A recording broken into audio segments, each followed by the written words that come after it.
बरं आहे का आता? आज नागपंचमी आहे. दिलं का तुमच्या पण बायकोला माहेराला पाडून पाठवून दिलं द्यायला? बरं झालं. तेवढाच 4-5 दिवसाचा आराम भेटन. 15 दिवसापासून मन करीत असं मला कावा पाठीता मला साडी घ्यायची, सोन्याचं करायचं, ते करायचं, हे करायचं. 2 दिवसात वापस येते, 4 दिवसात वापस येते. पण 10 दिवस घर सुटणार नाही आता. बघा तुम्ही.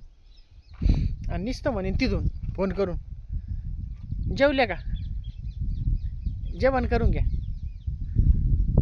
आता तुम्हाला सांगतो, 15 दिवस तुम्ही वाटच बघू नका.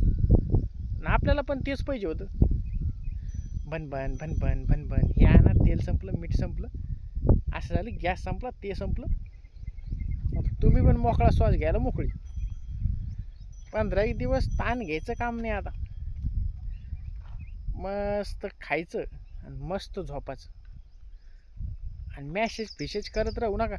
रोज ती भनभन आपल्याच घरी राहते. आता तर एक दिवस मस्त आराम करा. अजून माणसानं ती तिकडे गेली, मग खायची सोय नाही, प्यायची सोय नाही. तसं काही करू नका आता, बरं का.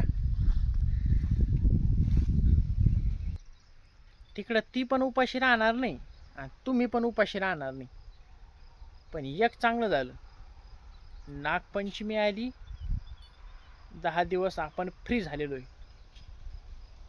मॅसेज यायचं काम नाही, काही यायचं काम नाही. तिला म्हणायचं जर फोन आला तर स्विच ऑफ करून टाकायचा फोन. अरे माझ्या याच्यात चार्जिंग नव्हती बरं का, मी तुला त्याच्यामुळं म्हणलं परेशान होशील तू. माझ्या चार्जिंगच नाही राहिली इकडे. असं थोडंफार घुमा, 10-15 दिवस आरामात राहा. आता टेन्शन घेऊ नका. खायचं प्यायचं झोपायचं, आपापल्या कामाला जायचं. पटतं का तुम्हाला?